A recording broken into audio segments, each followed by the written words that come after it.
start talking about self-assembly with respect to two types of systems, micelles and block copolymers. I'm still making my way through your proposals. I'll have them for you late today or tomorrow. I'll send an email and also bring them on Wednesday, but you'll be able to get them outside my office with my written comments no later than tomorrow morning. But I would like you to go ahead and do the peer reviews, and also please do your best to form teams and decide your project as soon as possible. And for that, I'd like you also to sign up with, for a 15-minute meeting with me. I want to have 2 meetings with each team through the course of the project. One this Thursday or on Sunday, and it's Sunday because on Monday after class I go out of town for a few days. There's a spreadsheet where you can sign up. There should be enough slots here to fit every team. If for some reason, like 2 of your 3 teammates can't make it at any of those times, please let me know. And I want this meeting to focus on the definition of the key idea for your project, proposed details and feasibility of that idea. So thinking about more details beyond what you put in your proposal, if there's one proposal you're choosing to pursue, or if you've come up with some combination idea or a totally different idea, it really doesn't matter to me as long as we get to talk about it and it seems feasible and possible for the project. Also, another key topic will be what kinds of analysis you'll be expected to do based on the course material. So how we want to break down the problem and apply stuff from the class. Not only qualitative topics, but sort of quantitative modeling type things such as interactions or diffusion and properties and growth and so on. And as I said, if possible, I'd like all of your teammates to be there, but if schedules don't permit, if 2 of your 3 teammates are there, that would be good. And if you're watching this from off campus, I'd like to, as best as possible, have these meetings at the same times, but we'll set up a phone appointment. So just put your phone number in the spreadsheet or call me in my office and we'll talk at the time that you have signed up. Are there any questions about this? Okay. And as a result, there'll be no normal office hours this week. Let me know if you want to make an appointment, but I'll focus office hour time on these meetings for the project. Whoa.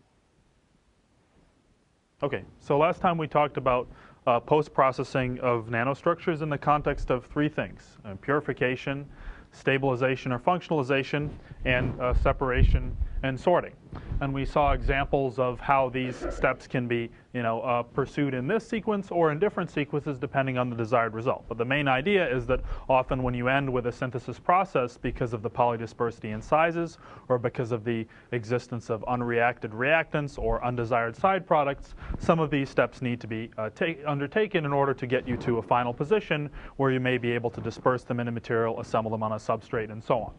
So we discussed briefly topics of, for example, etching of nanostructures analogous to etching of thin films, and this was a picture from the result where a company is annealing carbon nanotubes, and just by simple high-temperature thermal treatment in inert atmosphere are able to improve the structural quality and remove unreacted catalyst by evaporation of the iron catalyst.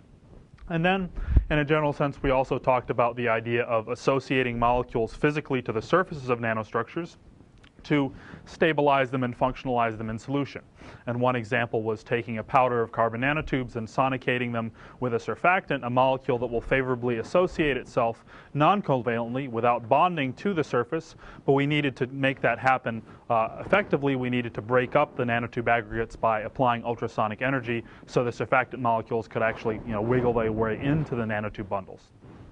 And then in the last case, talking about separation and sorting, we took this idea of dispersing nanotubes using a surfactant and learned about a process from this group at Northwestern where they used the beforehand well-established technique of ultracentrifugation to then use a density difference between carbon nanotubes of different sizes and also later on different electronic structures, semiconducting versus metallic, to understand how they relate to different surfactants, and then magnify that density difference in a separation column or a separation tube spun in a centrifuge where the nanotubes separated out based on their densities. So they essentially amplified a small difference in size among different nanotubes into a larger difference in density by understanding how surfactants absorb to the surface, and then put that in a test tube with a gradient of density of solution, and by spinning this by centrifugation, they waited for the system to reach equilibrium,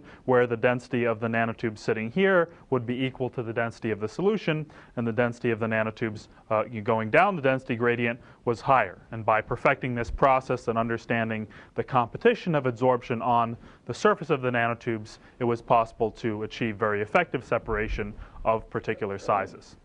And then we closed with the idea that often you take a combination of these methods to reach the desired result. And one other interesting example I just wanted to share was an approach proposed at Rice University several years ago to take a different look on the production of monochiral carbon nanotubes. So thinking that in regular carbon nanotube synthesis you always get a distribution of chiralities, one of the late Rick Smalley's ideas was that if there would be a chemical way to separate carbon nanotubes by chirality, as we saw on the previous slide, if one could then, say, take a vial of nanotubes of the same chirality, introduce new catalyst particles to the ends of those nanotubes, and then put them back in the growth atmosphere, you might be able to amplify that specific chirality of nanotube to create a larger bucket of nanotubes of that specific chirality. So they in turn did a lot of work on this, and sorry, the text is kind of small here, but the general process that's being shown in this figure is the idea of taking as-grown nanotubes that have a particular chirality that have been separated, and then doing chemical processing on them to purify them, to cut them into pieces, and to attach functional groups to their ends, so you could then attach another catalyst particle to their ends, reinsert them in the growth atmosphere, and then continue the growth process. And the key question for this work, in addition to the complexity of all this dispersion, functionalization, and docking chemistry, it turns out this is actually quite difficult, was if this process was done, if the chirality of the previous nanotube would be reestablished in the new nanotube. And it turned out, after a lot of work, they actually tried this experiment, and these are AFM images showing the nanotube after the docking but before the new growth, so when they put a new catalyst particle on the end of it, and then after they put it back in the growth atmosphere and continued the growth, and you can see the tube generally went again along in this direction.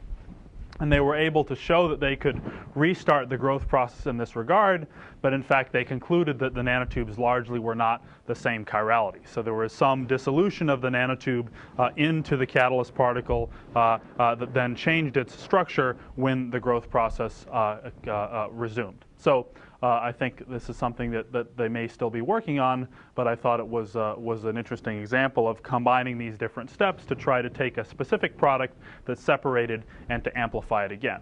It may be true that if you could take a nanotube of a certain chirality as a template and do some chemical growth process on the end of it, it may be possible to continue its chirality, but I think chemically that would also be quite difficult. So now we're going to transition our discussions from generally synthesis and with these ideas of stabilization and functionalization to assembly. And in some ways we can view structures as assemblies as well. When we talked about nanoparticle synthesis, we could think of a nanoparticle as an assembly of atoms. We could think of a nanowire or a nanotube as an assembly of atoms. And we can classify them into the kind of zero-dimensional category and one-dimensional category, as we said before.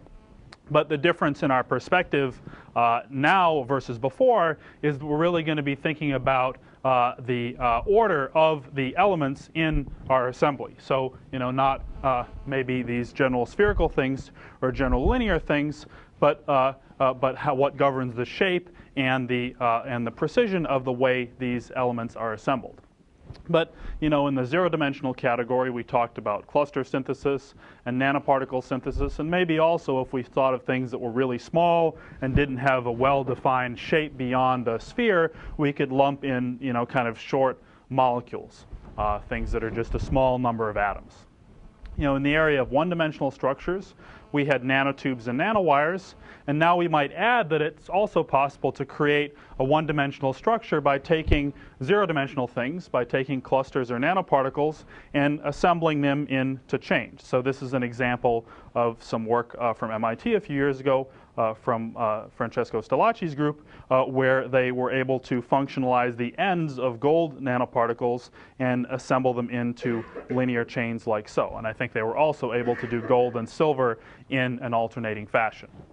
And then we may also consider a one-dimensional structure being a long molecule. For example, if you had a very long polymer chain, then that might, under some conditions, assemble as if it was a rod. And based on the stiffness of the chain, it might be, might be more likely to be elongated than other cases. And today we'll talk a bit about block copolymers, which can assemble in very specialized patterns because of both the chemical and mechanical characteristics of their chains.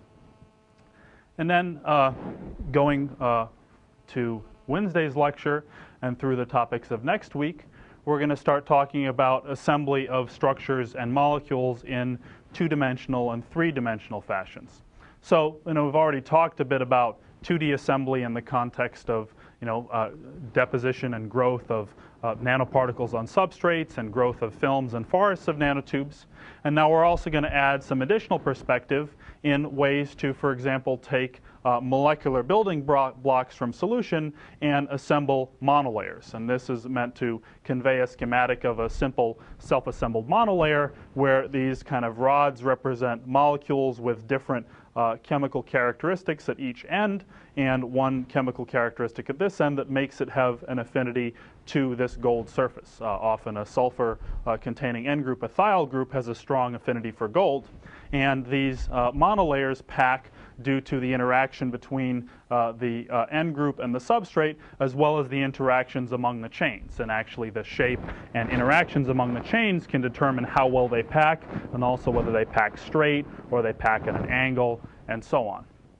And then if we move to a three-dimensional case, we could say it kind of, in general, adds all these things together, but there are indeed also specialized ways that structures can pack in 3 dimensions. And you can take, for example, highly monodispersed spheres, and just by evaporating them from a solution based on capillary forces, you can get locally very highly ordered crystals. And those crystals can range from the colloidal size regime, scales of microns, all the way down to the nano size regime. You can even pack things like C60 in very highly ordered lattices.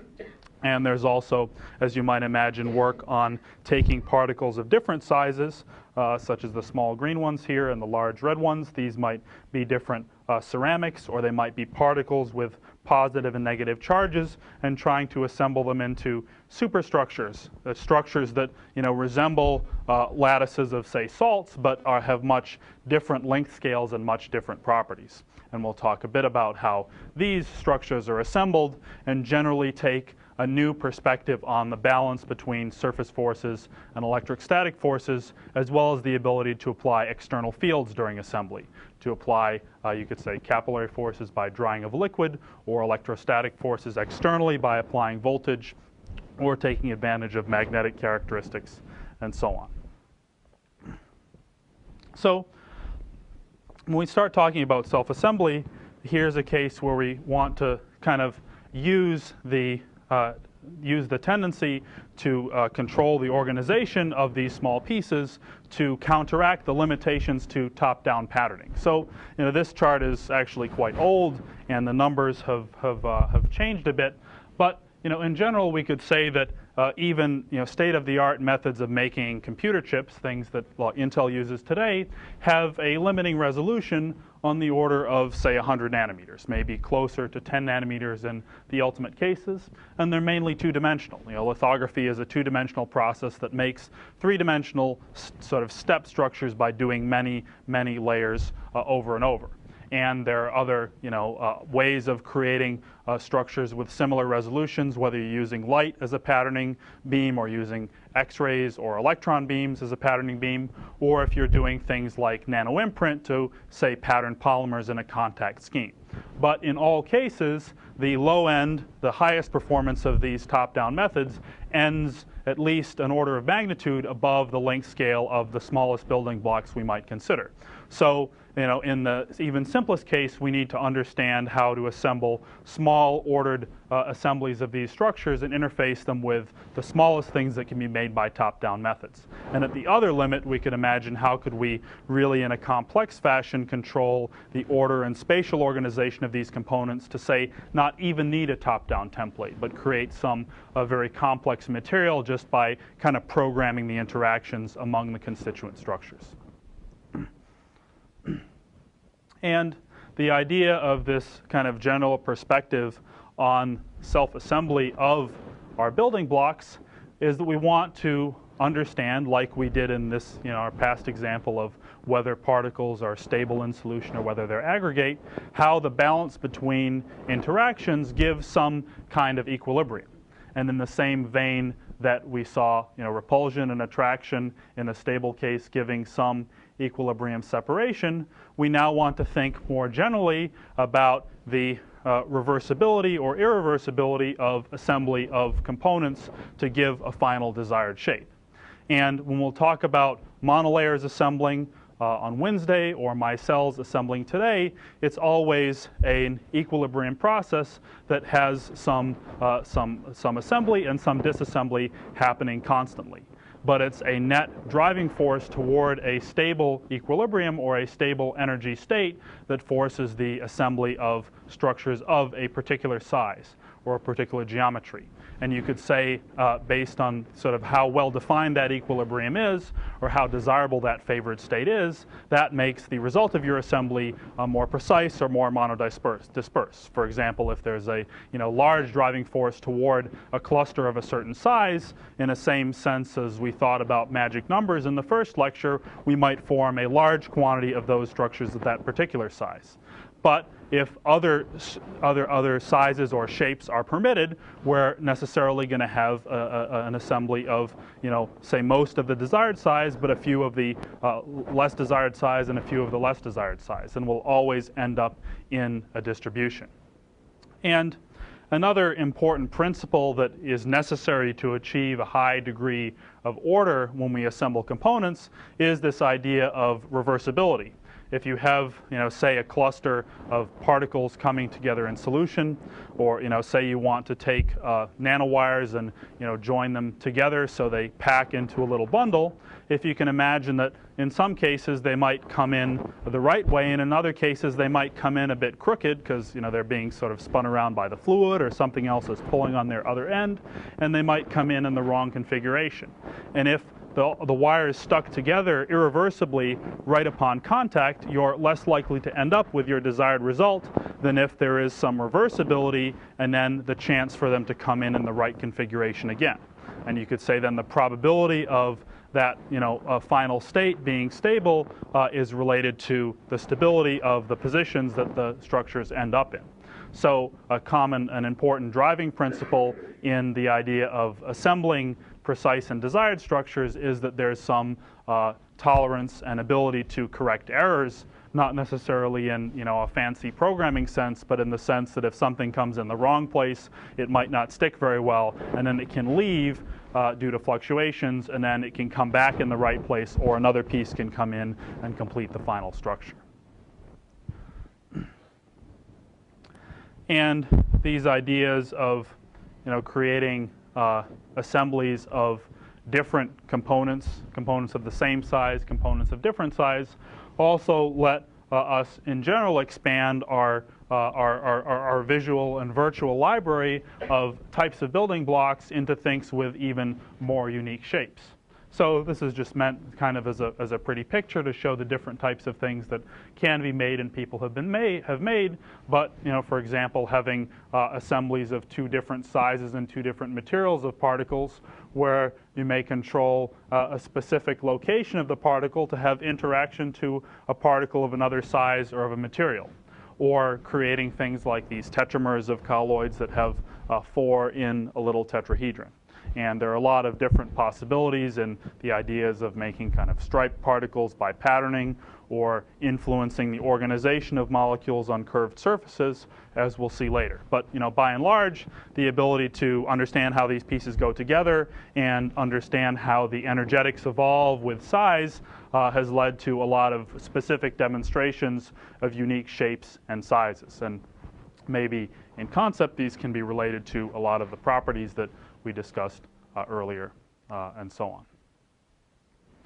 on. So today we're going to try to start building a picture of self-assembly by taking an introductory example of how molecules will self-assemble in solution based on a solely energetic basis. And we'll talk about formation of aggregates and formation of micelles, which are, we'll say, are just aggregates of individual molecules with specific characteristics. And then we'll talk how these aggregates can be used as an example for synthesizing nanoparticles, another chemical way to synthesize nanoparticles. And then we'll talk about block copolymers, which are essentially long chains of polymers having specifically distinct segments that, due to energetics, can self-assemble into very complex and intricate patterns. And I have a couple of readings. One is another chapter from Israel-Echvili, the last chapter I think we'll see from his book, that goes through the model we're going to discuss today. And then there's a nice article from Physics Today in 1999 about block copolymers and their principles of assembly and some examples of how they separate into phases. And then there are a couple of extra readings if you're more interested in the topics of block copolymer assembly and its applications. So our starting point for today, and also for a lot of the discussion of monolayers on Wednesday, is going to be a molecular structure which is technically called an amphiphile. And this word comes from the Greek and basically means that you have a molecule or a structure that has some chemical structure to it, and its key characteristic is that it has 2 ends with different chemical characteristics. For example, the most simple example is that one end will be hydrophilic and one end will be hydrophobic. As you can imagine, if you have molecules with different end characteristics, one end may associate itself with a particular surface much better than the other end will associate itself with a particular surface. So that means that it's easy to say orient molecules of these specific amphiphilic types with particular surfaces if you can chemically force one end to always be in the same place. And that is the topic we're really going to address on Wednesday. But today we're going to talk about the formation of micelles of these amphiphilic structures. And by a micelle, we essentially mean a spherical clump of them where all particular ends are oriented in a specific direction. So you can imagine if each molecule here has a hydrophilic end and has a hydrophobic end. If this is a water solution, and the conditions are as we'll learn about today, then the ends that are hydrophobic, that don't like water, are going to want to stay together and stay away from the water as much as possible and be on the inside, whereas the hydrophilic groups are going to be on the outside. If we had this in an oil solution instead, then you could imagine that we may have an opposite case where the molecules associate themselves in different ways. And based on the characteristics of the molecules or the solution they're in and so on, it's possible to form a wide variety of shapes. And also things like bilayers are often found in biology. Lipids typically form bilayers, and that relates to the transport of ions and molecules inside of biological objects. And you can form straight bilayers or annular bilayers like so, and a wide variety of structures depending on the specifics of the molecules and their interactions beyond what we'll talk about today. But some important points about this general idea of taking these amphiphilic molecules or molecules with 2 different end characteristics and understanding how they might interact and form structures, self-assemble into these shapes, is that by and large, we're talking about an issue of assembly due to non-bonding interactions. So we're not thinking that these are chemically bonding to each other, but rather that due to electrostatic interactions, surface interactions, and perhaps other intermolecular forces, there is a reason why one end will associate with itself on another molecule, and the other end will stay away, for example. And also that because these are non-bonding interactions, there is continuous association and dissociation of the molecules from each other. So if we were standing and looking at this micelle in solution, we would see that there would always be molecules leaving and molecules arriving. And if this was at a stable size, then the size would pretty much not be changing, but there would be a constant diffusion of molecules in and out. And there would, of course, not be just micelles of this size, and we might define the size as the diameter, or maybe more precisely, like we'll do today, we might define the size in as a function of n, the number of molecules that's in this this micelle. And so there'd be a size distribution, and as we change the conditions in the solution, for example, change the concentration of molecules we have, or amphiphiles we have, then just like we thought in the case of nanoparticle growth, the size might change. And maybe if we change the pH or change the amount of salt in the solution, then the size and perhaps the shape might change. And we won't really get into conditions where we might go from one shape to the other and so on, but there are systems in which that exists. And I just want us to appreciate that, that varying these conditions can alter the interactions and how the interactions relate to the assembly. And our discussion of block copolymers near the end of today's lecture will be an example where changing, for example, the relative concentrations of the different components can lead to these dramatic phase transitions into how the molecules are organized. For example, whether they're stacked, or they're laying down, or they're twisted around one another, and that leads to a very beautiful self-organization over relatively large dimensions, relying on the local and particular interactions between the different polymer molecules, which are essentially just like this. They're designed so you have half with one characteristic and half with the other characteristic, and the first half doesn't like the second half, so the interactions are made between the particular like halves of the molecules. So let's take a closer look at this picture of one of these aggregates forming in solution, and what we see here is a more accurate picture where we have a solution that contains a whole bunch of these amphiphilic molecules, and for example, this would be, say, a hydrophilic end, and this would be, say, a hydrophobic end. And we're going to call, in the terminology, we're going to start calling these as monomers. So, and we're going to start calling these clusters as aggregates, and we're going to define the size of each aggregate as having n monomers in it. And we're going to denote the quantity large x sub n as the dimensionless molar fraction, or essentially the concentration of monomers that are in the nth aggregation state, which means that if we want to count the number of monomers in solution, or the concentration of monomers in solution, that's big X sub 1 here. And if we want to count the number of monomers that are in the nth state, that's big X sub n, like so. And because each aggregate in the nth state contains n monomers, then the concentration of aggregates of size n is x sub n divided by n. But the concentration of monomers of size 1 in the nth state is x sub n. So that says that the concentration of the nth aggregate, c sub n, is equal to xn divided by n.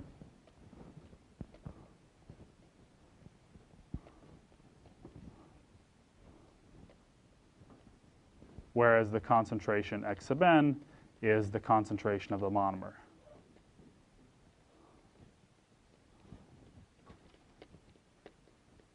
in the nth aggregate. So then by definition, the total concentration C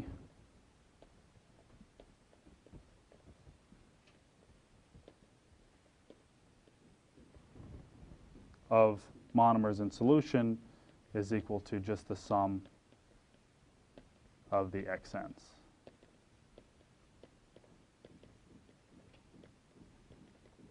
And they can get as big as possible, and so on.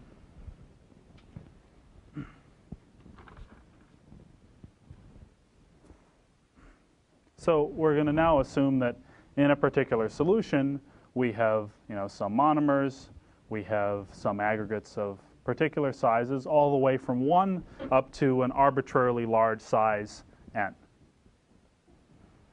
And now we're going to look in a bit more detail about the kinetics of this process and what governs the equilibrium between molecules that are out in this state and molecules that are sitting in this state. And I'm probably going to say molecule and monomer interchangeably, but I'm sorry about that, and I mean the same thing. Kind of one piece and a whole bunch of pieces together. So by definition, in order for this solution to be in equilibrium, this situation to be in equilibrium, we need the chemical potential, essentially the free energy of all the components in solution to be equal, which says that, like, if I'm a molecule, if you're a molecule, a monomer, and whether you're in solution or you're in an aggregate, then your chemical potential should be the same. So we can say that by that definition, we can say that the mean chemical potential of a monomer in any state n, where it's, say, 1 or 2 or n, would be equal to 2 contributions. One, which we're going to call mu sub n raised to a 0, and then a contribution due to the association among the monomers and the concentration of those aggregates, which can be defined as the thermal energy, kBT, divided by n times the natural log of the concentration of that particular aggregate. And we don't need to know exactly where this comes from, but we're now going to kind of derive this from a different perspective rather than stating it based on this reaction or this equilibrium between monomers going in and monomers coming out at these different rates, where we have a case of 1, and that's the rate at which the monomers go in, and a case of n, which is the rate at which the n aggregates dissolve and produce monomers in the solution. And as implied by this situation being in equilibrium, if we're taking an average picture, the rate of monomers going in has to be equal to the rate going out. Now you might say, well, locally one might be getting bigger and one might be getting smaller, but if you take a total average, if the system is in equilibrium, then the average size distribution is not changing. And we're taking that average picture and we're applying it to one aggregate, one particle, one assembly of monomers.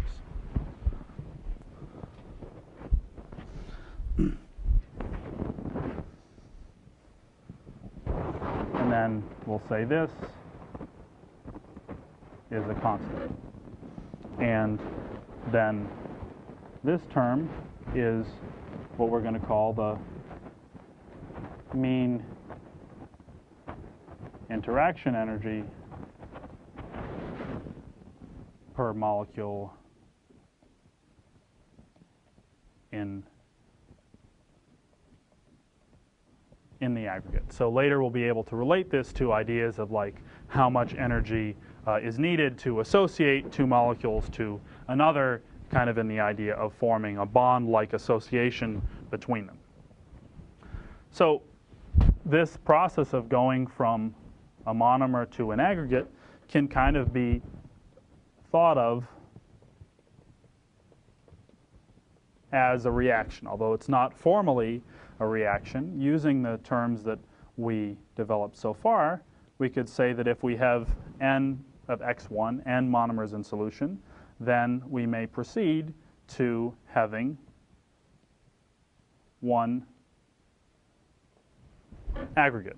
So this essentially means that n monomers go to one aggregate of size n.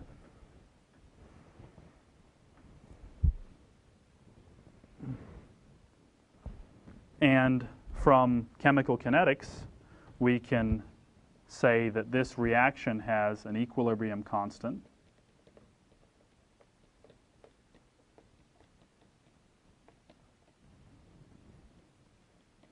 K, which by definition is equal to the rate of association divided by the rate of dissociation,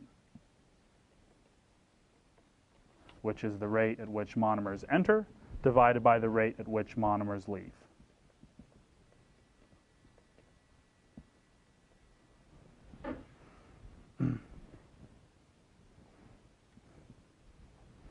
And by definition of the equilibrium constant, this is equal to the exponent of the change in free energy, delta T, divided by, or delta G divided by KT, which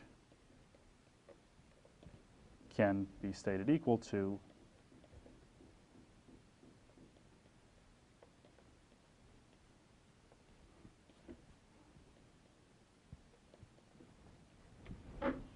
basically the difference in this aggregation-based chemical potential from going from the monomer state to the aggregated state multiplied by the number of monomers that make an aggregate.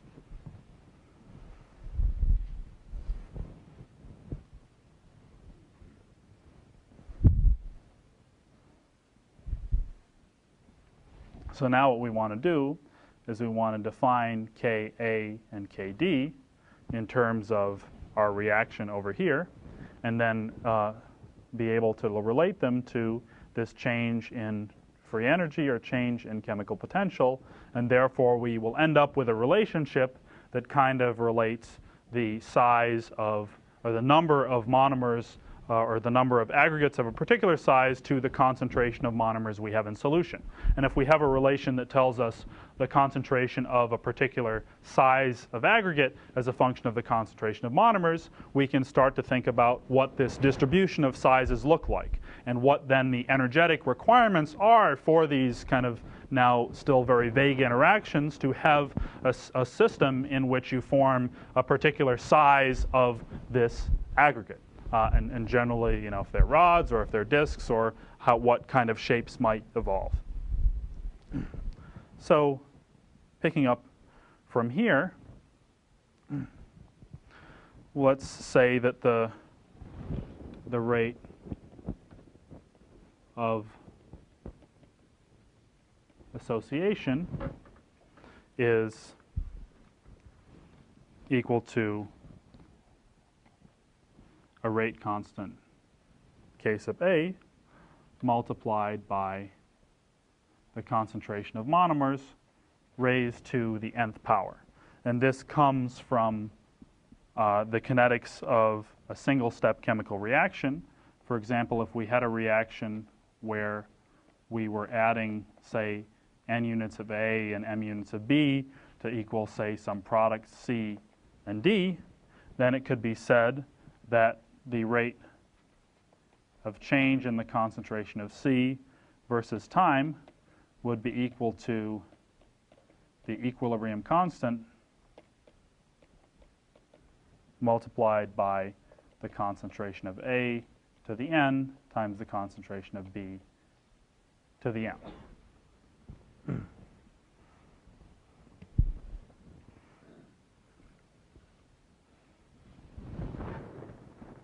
And similarly, we can write the rate of dissociation as a constant K sub D multiplied by x sub n divided by n.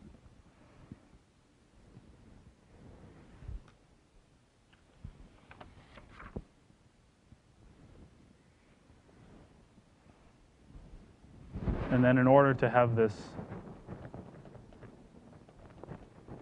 situation in equilibrium, we need association to equal dissociation, or in other words, our association rate constant,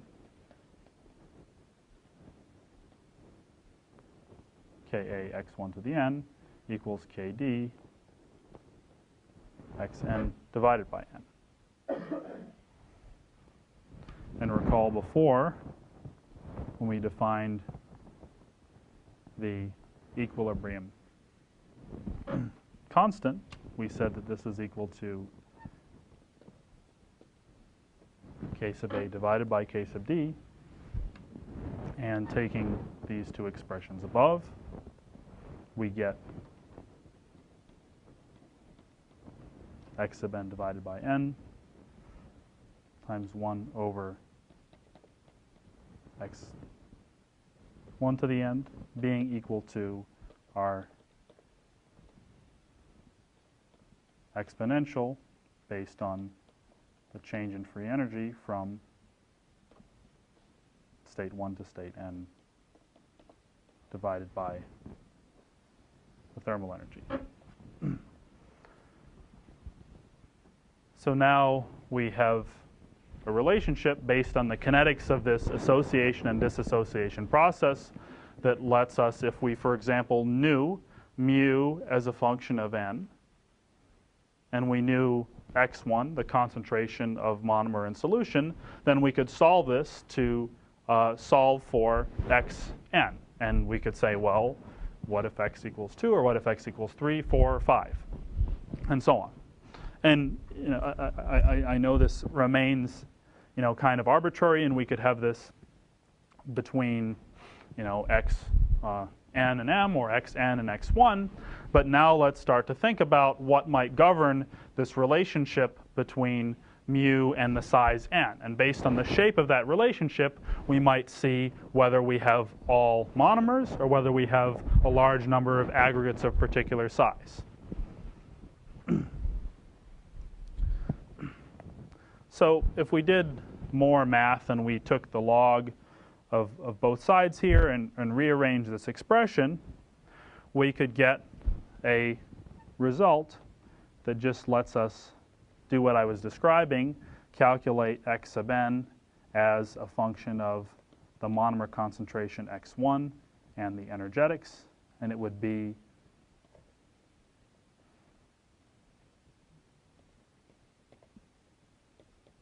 like so.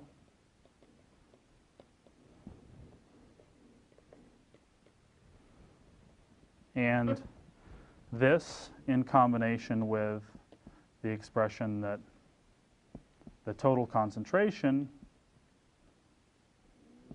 is equal to the sum of the number of monomers in each aggregate, kind of completely defines the system.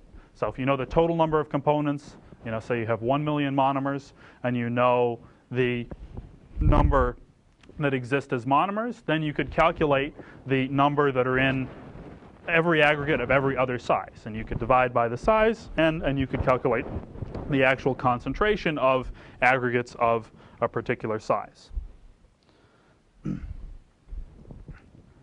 So now let's think more physically about how this quantity might tell us what x sub n as a function of n looks like. Because if we say plot x sub n versus n, the question is, well, let's say n is 1 over here, and this is very large. If, say, it looks like this, then that means, gee, we have mostly monomers. But if, say, it looks, I don't know, something like this, then maybe there is some kind of special size. I won't call it a critical size, because we're not taking the same perspective as we did for nucleation growth. But you know, some number of molecules held together that for some reason are stable and are preferentially aggregated. And in an ideal case, maybe in a perfect world, we would have some specific concentration of monomers, and then we would have, say, nothing except a certain concentration of the fixed size that we want, but that's not often the real case unless you have some very specific interaction that limits the number of molecules that fit together. Imagine if you had, like, say, particles of a particular shape that will only stick together if they were in a cluster of 4 in a particular configuration. If you're able to design that, then you might have something more so like this. But in most situations, you'll have a distribution of these sizes of aggregates that looks kind of like that. So now, if we jump back to our expression for the concentration as a function of n, if now, for example,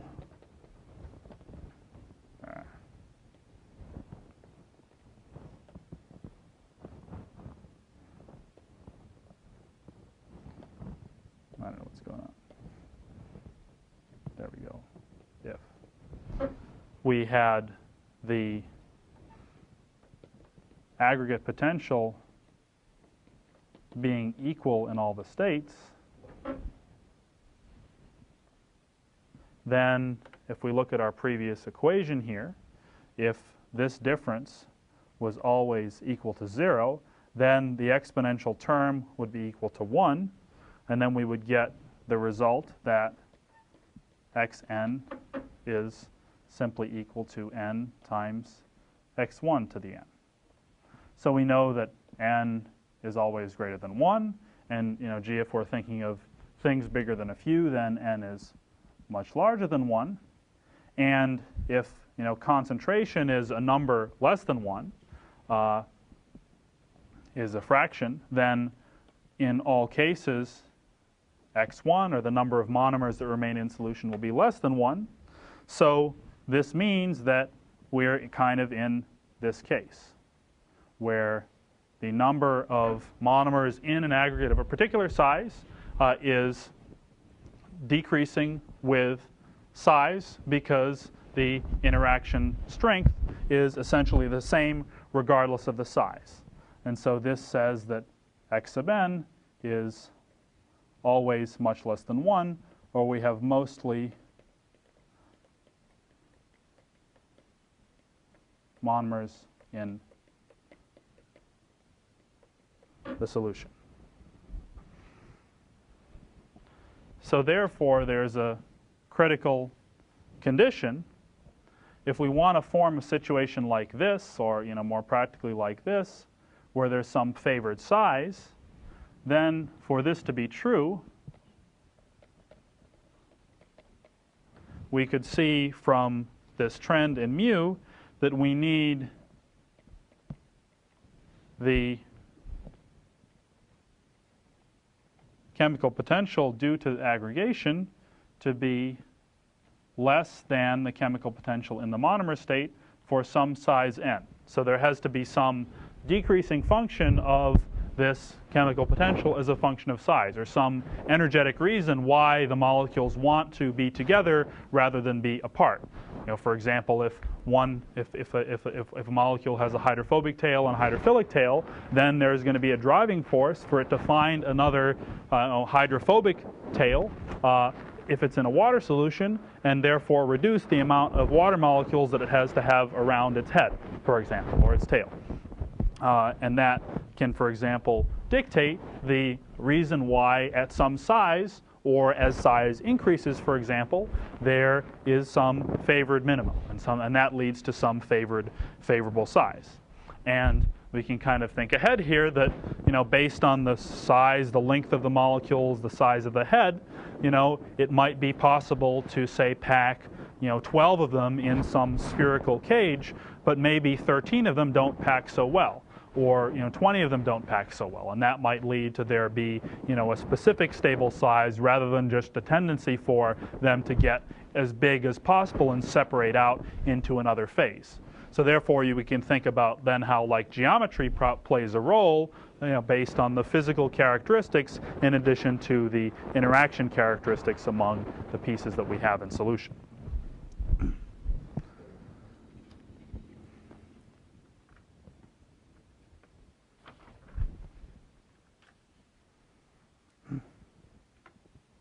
So now we can see that, in all cases, this function of the number of molecules in aggregates of a certain size is always a distribution.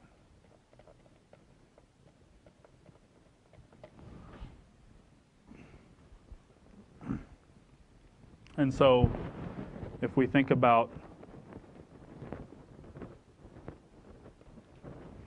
what it might look like for some simple shapes of aggregates, if we first say look at a rod or a chain, say we have now I'm going from this amphiphilic thing to representing one piece or one monomer as a little ball, just to make things schematically easier. But if there were a way to hook them together in chains like this, where we had, say, a chain length of n, same concept, just a different layout, and there was some, quote, bond energy, thinking more about general association rather than chemical bonding here, and we said it had some magnitude alpha times kBt, then we could say that if we have a chain of length n, then n times this chemical potential due to aggregation per molecule is equal to essentially the number of these energy units we have in the chain. So to form the chain, say the energy is released because it's energetically favorable for them to go together. So we would have minus n minus 1, because there are n minus 1 lengths for n chains, times alpha kBt. So now if we divide this out by n, we would recover a minus n minus 1 divided by n alpha kBt, and then we have just a unit of 1 and something that's proportional to 1 over n. So this results in minus alpha kBt plus alpha kBt divided by n. So this says that if we plot mu n naught divided by n, then it would generally decrease to some asymptotic value equal to alpha kBt as n gets very large.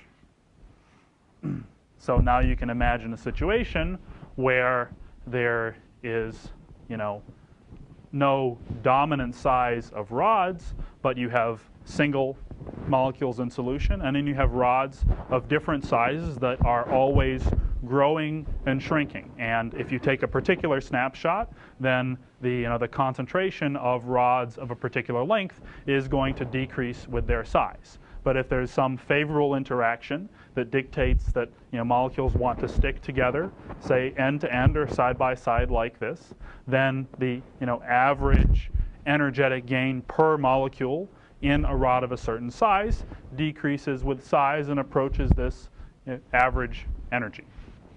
And we could do this calculation, for lines like this, for disks like this, and for spheres, for example. And if we took an example for a sphere, we could in fact relate this average energy to the surface energy of the sphere. If we imagine that if we were going from having n monomers in solution to having n in an aggregate, we would essentially be creating a surface of a certain surface area that's determined by the number of the monomers and their size. And knowing from before that we represent it by the surface energy, then we could relate this mysterious number alpha to the surface energy of the sphere itself. And so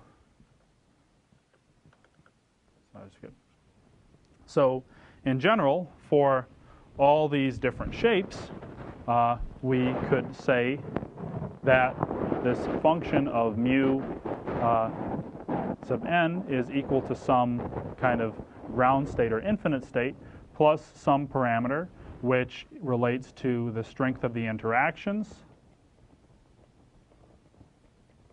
and the shape of it. And the value of this p would depend on the shape of the aggregate that we have.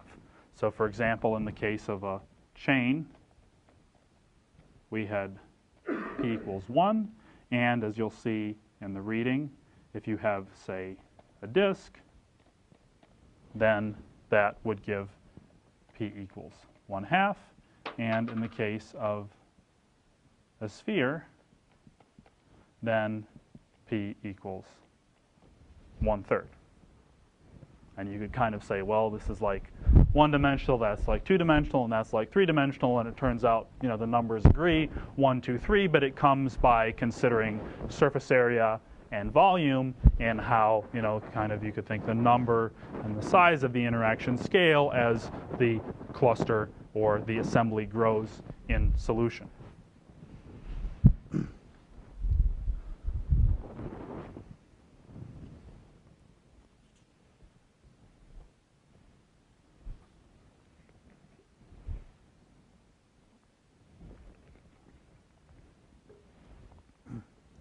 So a concept that's a bit beyond this is the idea that there is a critical concentration at which aggregates start to form in a solution. You could think of this as having, say, a glass of water and adding salt, and there's some concentration at which you start, having salt not dissolve anymore. It's not quite the same as what we're talking about here, but if we extended this model of monomers associating into aggregates in solution, there would be a concentration called the critical micelle concentration at which you start forming aggregates in solution. And if you had a general case of where the interaction energy was just decreasing with the number n in the aggregate at this critical micelle concentration, then you would form very large aggregates and have a lot of monomers. But if you had a situation where you had some, say, special minimum in mu as a function of n, then that would be the concentration at which you would start forming a lot of the aggregates of that particular size of interest.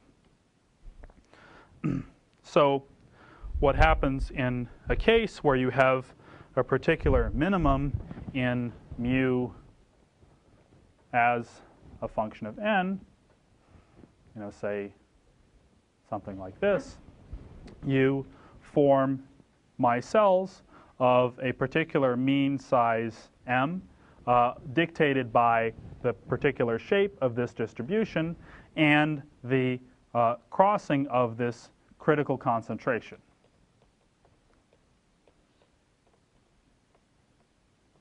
And the math of how this derived is not going to be important to us. You can see it in the book chapter if you want to read about it.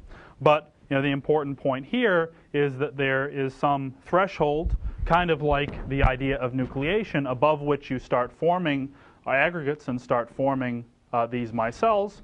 And if you have this situation where there is an interaction dictated and a geometric dictated case where there's a particular favorable size, then above this critical concentration, if you keep adding monomers to the solution, if you keep increasing the concentration of the solution, the number of monomers will stay the same, but the number of aggregates of this size that you have will keep increasing.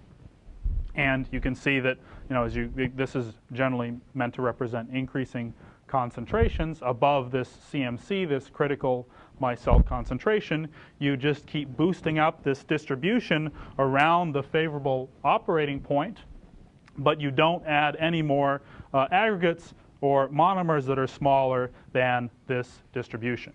And also, more quantitatively related to the characteristics of the shape of this interaction, the shape of the mu curve is the size distribution that you will have. So, sometimes the size distribution can be narrower if this has a sharper minimum, and it'll be broader if it has a broader minimum. That means that, if it has a sharper minimum, then there's that specific key special size that's established, and if the minimum is broader, then a broader distribution of sizes will be stable.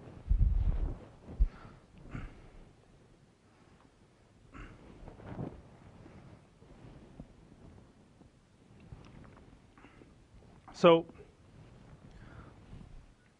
now I want to take this picture and start talking about a couple of applications or practical implementations of what these micelles are used for. And for this, we'll think about two types of micelles, and just in literature, they're referred to as normal micelles and reverse micelles. And one example of a normal micelle is, imagine you have this amphiphile that we started with a hydrophilic end and a hydrophobic end, and you had those amphiphiles dispersed in a solution containing water and oil. So of course water and oil are immiscible, and if you shook it up, you would actually have water droplets that are isolated from the oil, and the hydrophilic ends of the amphiphiles would attach themselves to the water droplet, and the hydrophobic ends would go hanging out into the oil. Now, another case is you might also have micelles that exist of oil droplets surrounded in water, and if an oil is a droplet, then you have the hydrophobic end next to the oil, and you have the hydrophilic end next to the water. And if you control this formation process based on the concentrations of the water and the oil and the characteristics of the micelles, it's possible to create fairly small and monodispersed droplets, and you can actually use these droplets as things like little reactors. So if you imagine you put another thing into the solution that wants to be soluble in water and not soluble in oil, it might be possible to open up the micelle or encapsulate some of that inside the micelle, inside this water droplet, and do a reaction that's confined in this little volume. And if, for example, your reaction was happening in oil instead of water, the physical organization of the molecules could also be important. If there's more space for something to get in here, it might be easier to do a reaction in a configuration like this than in a configuration like that. But there are generally these two configurations. You can orient them either way depending on what surfaces they're attracted to and what the relative concentrations of the components in solution are. And you would see that this is a very general phase diagram from a paper from a while ago that suggests that if you were forming these micelles in solution by having kind of three components, water and oil and a surfactant, or an amphiphilic molecule, it could be things like the surfactants we were using to associate for nanotubes last time, these micelles may be able to form a wide range of different phases based on how they interact with one another and interact with the liquid. And you could form spherical cages that were regular micelles, or spherical reverse micelles if there was more oil instead of water, and depending on the configuration, as we kind of saw schematically at the set, it might be possible to form sheets or rods or things like that. And if you mapped out the organization of them as a function of these parameters, it might be possible to create general phase diagrams when you would have a majority of certain micelles or other micelles by changing these different configurations or the concentrations of the components. So it's possible to use this idea of a micelle as a little reactor, as a little cage, to make nanoparticles. And now think if you had a chemical reaction you wanted to perform in a small volume, say, instead of relying on this bulk nucleation and growth process where you wanted to raise the temperature to cause nucleation and decrease the temperature to cause growth, maybe another approach would be to somehow divide the solution into all these little pockets and hope that you can get the same amount of reactants in each pocket, and then you would let that proceed until you had a nanoparticle of a certain size. That would just be another take on trying to achieve the same objective regardless of the details. So maybe we could think of two ways to do that. A first way to do it would be you could make, say, two solutions of micelles, each containing different things. And if you mix them together and it's favorable for the micelles of different types to join, if one micelle has, say, some component A in it and another micelle has some component B in it, and if micelles of A and B want to join together, then you could form a particle by that reaction that occurs by the combination of those two. Another approach on it would be to prepare a solution of these micelles of these cages and, for example, mix it with something that is soluble in what's inside the micelle. And if it would be favorable for what you put into the solution to go into the micelle and react, then if you could control that diffusion process and wait for the appropriate time, then you could have a whole bunch of small parallel reactions happening at the same time, governed by the incorporation of the reactant that you put into the micelle, into the cage. So understanding how to make these cages in a monodispersed fashion in solution and then using them to react other things is another take on how you would create structures by a chemical reaction. And one way that that's been done is combining the concept that we've discussed so far with the concept that we're going to discuss next, which is the use of block copolymers as amphiphilic molecules for self-assembly, and using these to create little cages in which you can react metal salts and form nanoparticles that, for example, can be used to grow carbon nanotubes. So what we'll see in a second is that there's another type of generally amphiphilic molecule called a block copolymer that consists of polymer chains that are linearly, in this case, connected to each other and have different characteristics. So, for example, one will be hydrophilic, one will be hydrophobic, or this piece of the chain generally doesn't like the other piece of the chain, so they generally stay apart from each other. So, in this case of having particular polymers, this is polystyrene and polyacrylic acid, if you put them into a toluene solution, it's favorable for, under the right concentration, them to form micelles, and therefore the polyacrylic acid piece associates with itself and the polystyrene piece associates with the solvent.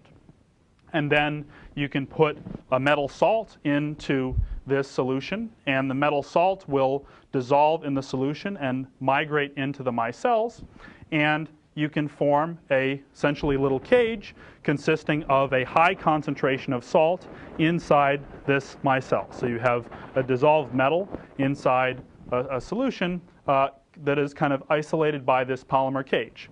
And if you're able to form micelles of a fairly narrow size distribution, then each of these cages will have the same, close to the same amount of metal. And then you can add another polymer to the solution, which in this case just essentially lengthens effectively the size of each chain, but after these metal-loaded micelles are contained. And then you can take the solution, take a drop of it and spin coat it onto a substrate, and then you'll end up with these cages containing metal ions surrounded by polymer that are arranged on a substrate in a film.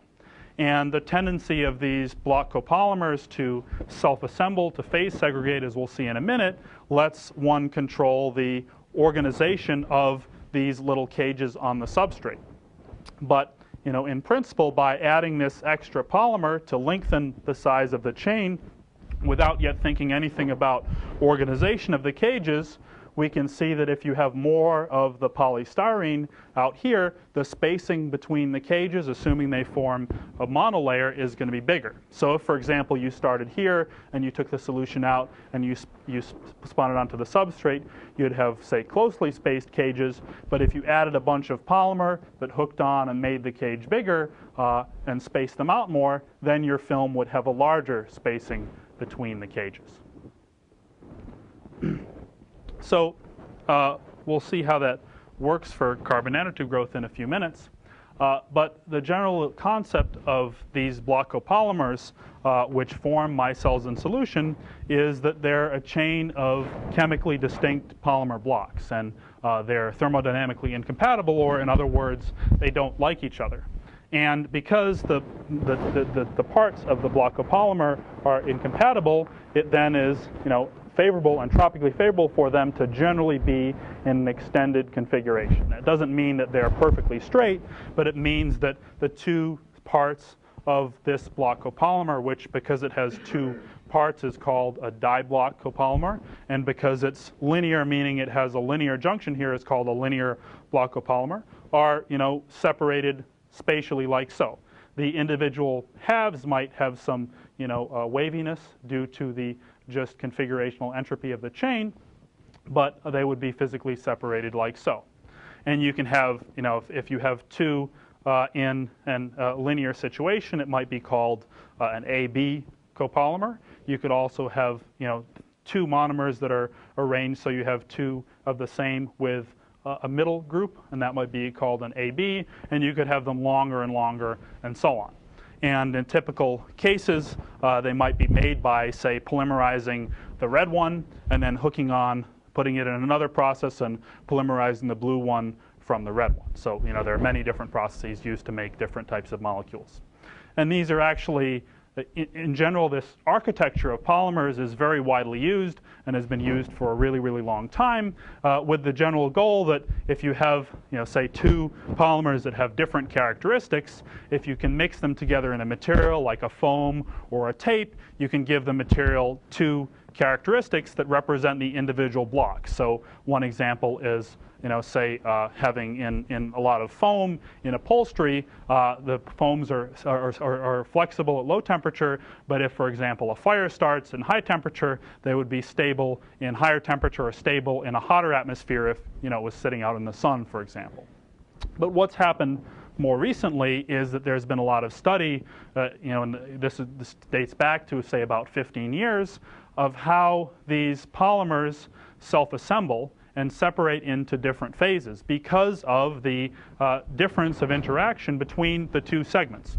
And this itself is a very big field, but in concept, based on the relative characteristics and length and interactions of the different components in the chain, you can get them to assemble into a variety of different types of patterns. So here we're seeing cases of different ways that these AB linear diblock copolymers can assemble, and under some conditions it may be possible that they stratify into, in this kind of just two-dimensional case, into stripes where you have the like segments associated with one another and the like segments associating with one another in that area, and they stripe like that.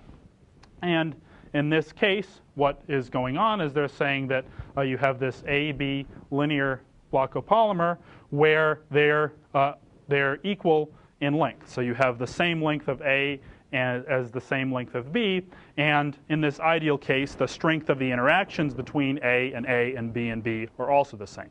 Like you could say the energy per unit length of the resulting block copolymer.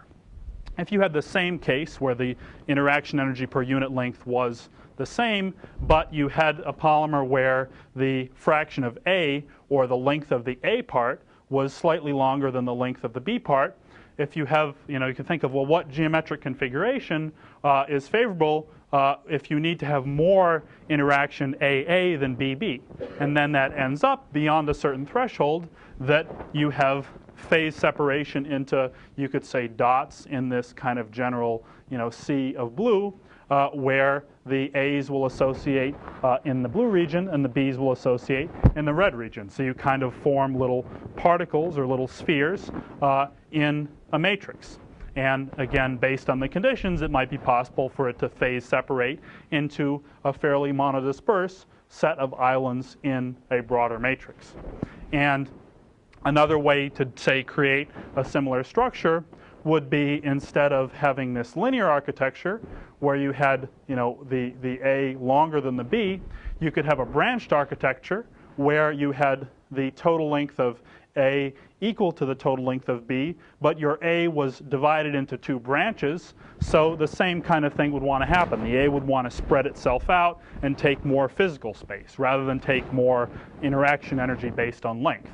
And a similar thing might happen. The block copolymers might phase segregate into domains of A and domains of B.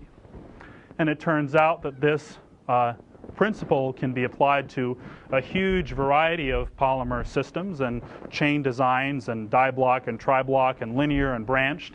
And this is just an example in the case of a three-dimensional three-dimensional model. Things aren't necessarily two-dimensional, but you might have a three-dimensional space as a function of the interaction energy per unit length between the segments, and say the fraction of A that you have in the chain, that you can have a whole bunch of different highly ordered phases as you vary these parameters. For example, there can be what's called a spherical phase, where you have spherical domains of A inside of B when the concentration of A is relatively low. You can have a columnar phase where they orient in columns, or like so. Or there can be gyroidal phases that have more complex organizations, and lamellar phases, and so on and so forth.